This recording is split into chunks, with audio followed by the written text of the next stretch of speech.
Welcome to Class 6, the final class of beginning meditation. In the instructions so far, you bring your awareness to the specific characteristics of the object of meditation. For example, with the breath, you may notice whether it's cold or warm, rough or smooth, or some other characteristic. In the last class, you were introduced to the three characteristics common to all phenomena in the conditioned world: impermanence, suffering, and not self. These are sometimes referred to as the general characteristics. One approach to meditation is to bring your awareness to the general characteristics. Today, we'll incorporate awareness of impermanence into our practice. Awareness of impermanence leads to awareness of suffering and awareness of not self, but today we'll focus exclusively on impermanence. The instruction is simple. You bring your awareness to the arising and passing away of the meditation object. With the breath, you notice the beginning. You keep your awareness on the breath during the length, and you notice the end. Awareness of impermanence in bodily sensations can be particularly fruitful. We often think of sensations as being static. When we have a pain in our back, we might think it's stuck there, unmoving. Upon close examination, we realize it's not static at all. It's constantly changing. When we bring our awareness to the other meditation objects, emotions, states of mind, feeling tones, we realize they too are constantly arising and passing away. Awareness of impermanence is a critical and powerful aspect of the practice.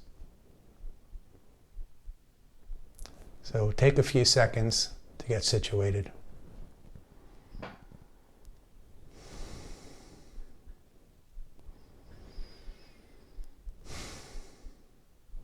Let's sit.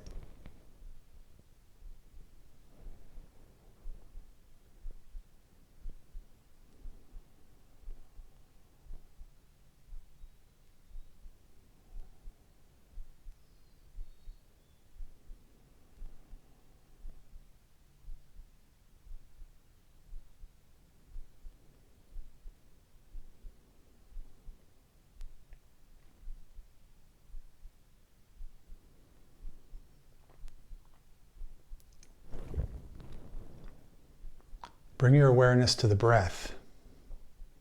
And when another meditation object, bodily sensation, an emotion, a state of mind, a feeling tone arises, bring your awareness to that meditation object.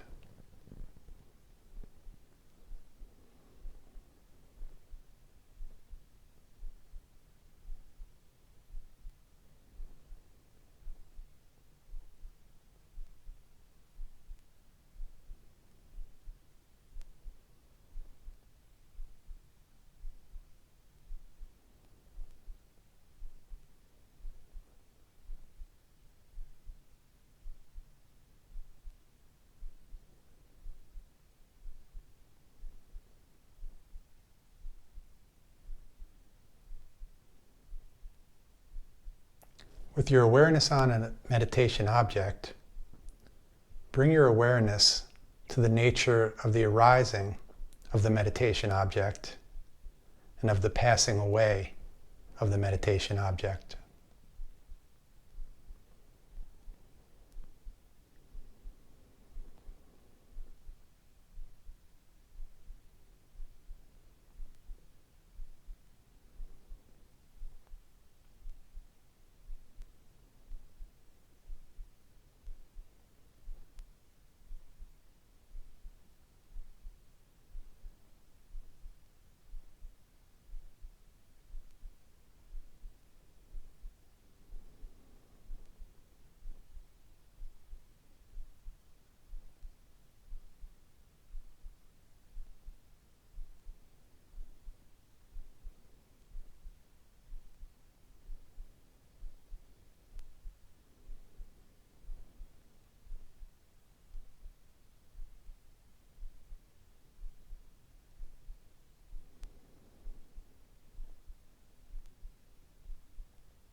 If you notice your awareness is not on a meditation object, the breath, a bodily sensation, an emotion, a state of mind, or a feeling tone, bring your awareness back to the breath.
Today, I'll offer some closing thoughts on the practice, and I'll make some suggestions for moving forward.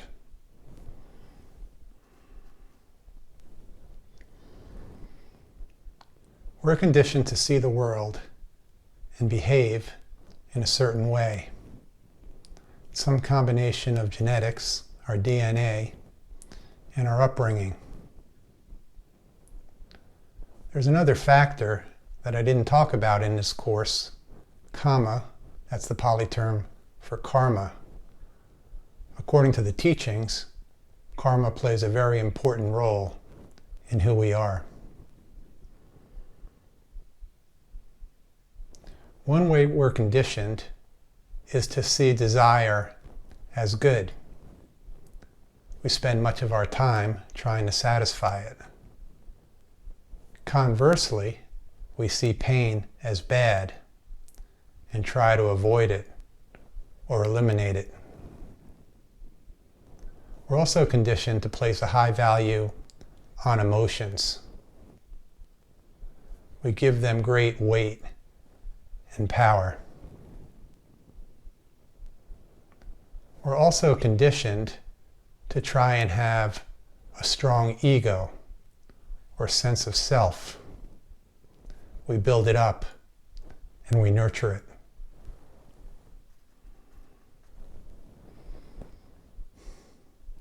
Meditation teaches just the opposite. Desire and aversion are craving, and craving is the cause of suffering. We end suffering by letting go of our craving and attachments.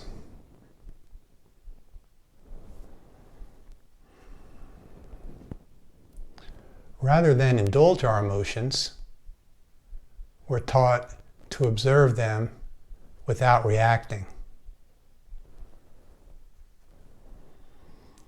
Perhaps the biggest difference between the teachings and our conditioning has to do with ego or self. As we discussed, according to the Buddha, there is no self. Belief in self is delusion. I'll paraphrase a saying I once heard. In the West, we revere those with the biggest ego. In Buddhism, we revere those with the smallest ego.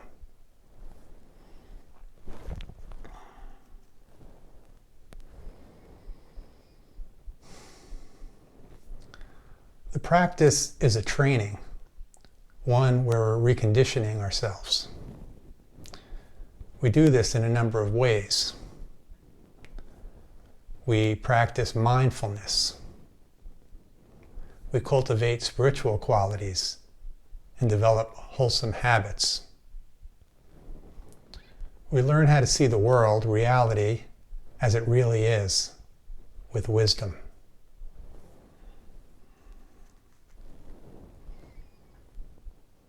Sometimes when I return from a retreat and I talk to people, I have the sense they think I was on a vacation. It's quite the opposite. Meditation, spiritual growth, whether on retreat or in your daily practice, is very hard work. Reconditioning takes great effort and diligence. It also takes time. There are moments of insight, sometimes profound insight, but for the most part, change happens gradually, often imperceptibly. Change can be measured over years, decades, and, according to the teachings, lifetimes.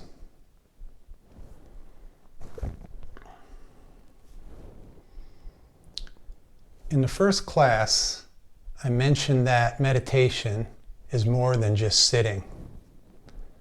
And hopefully during this course, you've seen why.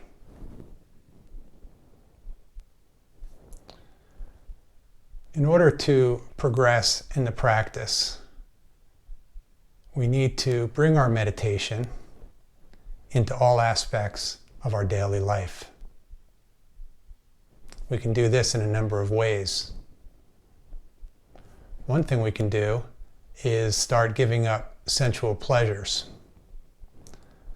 I mentioned in a previous class that shortly after I started meditating, I gave up beer and pot. As you get deeper into the practice, renunciation becomes easier.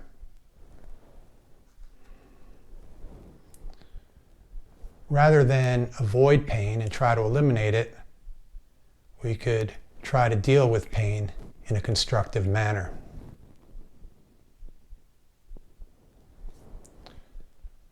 In our daily life, we have many opportunities to practice with emotions.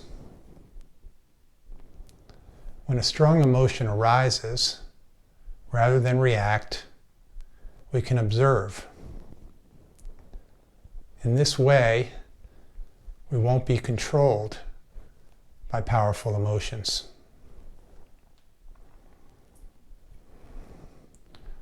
In the course of our daily lives, we often encounter people acting unskillfully towards themselves, towards others, towards us. When that happens, rather than get angry, we can respond with equanimity, with compassion, and with metta.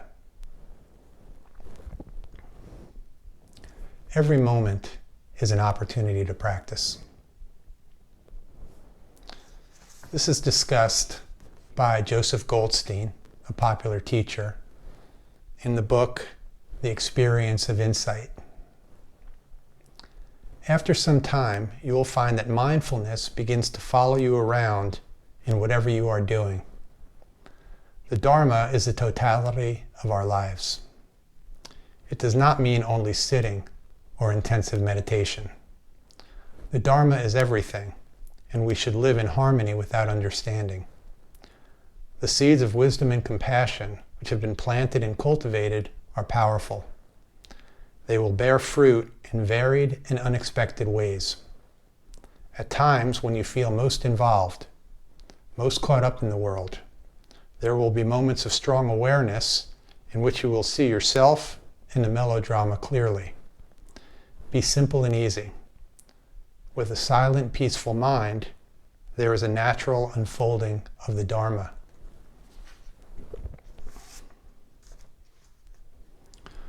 Where do you go from here? It's important that you connect with the practice. Hopefully, you've connected with the method taught in this course. If not, rather than give up on meditation, I recommend trying other techniques. It's also helpful to have a teacher. That teacher can answer questions and offer guidance. I'll talk about my availability in a minute or so, but there are many teachers both in the United States and throughout the world.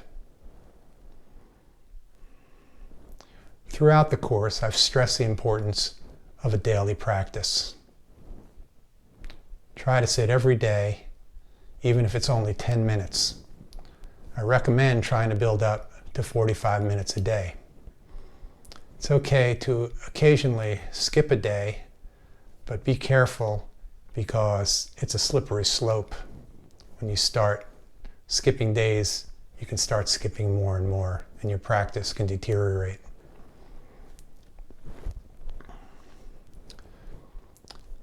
If there's a local group or meditation center, that can be very supportive. There might be a teacher, other practitioners can be supportive, and a lot of people find it easier to meditate in a group setting. This is being filmed during the pandemic, so that option might not be available now, but you can go online and you may be able to find some virtual sanghas.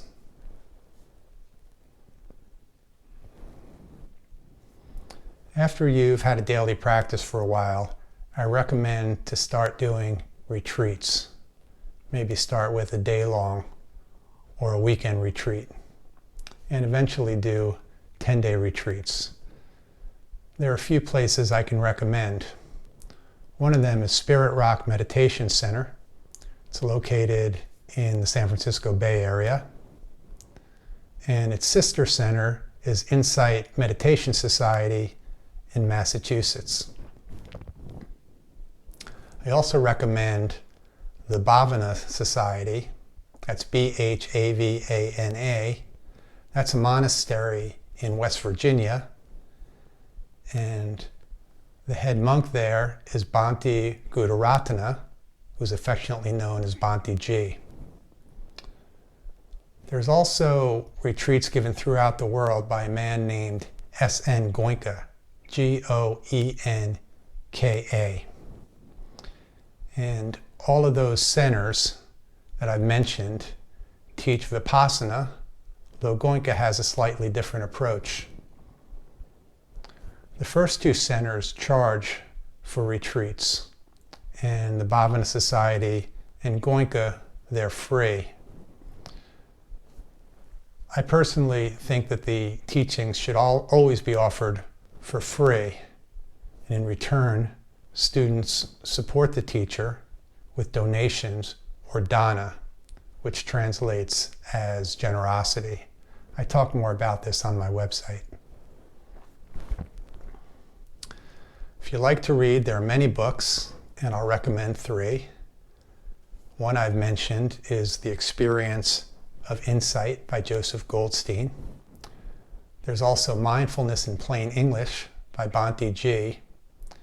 And there's The Art of Living by Goenka. For serious students, I also recommend that eventually you read the scriptures. And I would start with the Majjhima Nikaya, which is the middle-length discourses of the Buddha. There's a translation by Bhikkhu Nyanamoli and Bhikkhu Bodhi, and it has excellent commentary. I also recommend exploring the internet. There are many good resources and many Dhamma talks online. As I mentioned, you can contact me with questions through my website, and I'm also available for a video chat where we would do what's called an interview, where you would ask questions and talk about your practice. As a caveat, I only accept students who commit to a daily practice.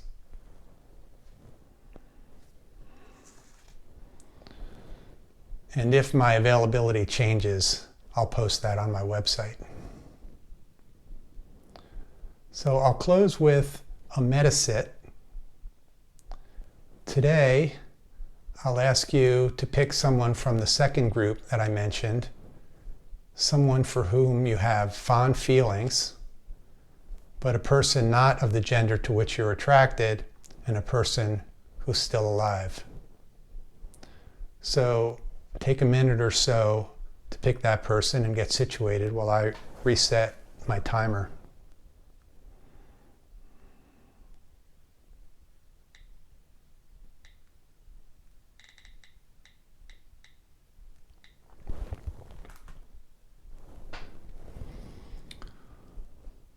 This will be a shorter sit with no instruction. Let's sit.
Thank you for taking the course. Meditation is an extraordinary practice, and the Dhamma is a wonderful path. I hope you continue on it.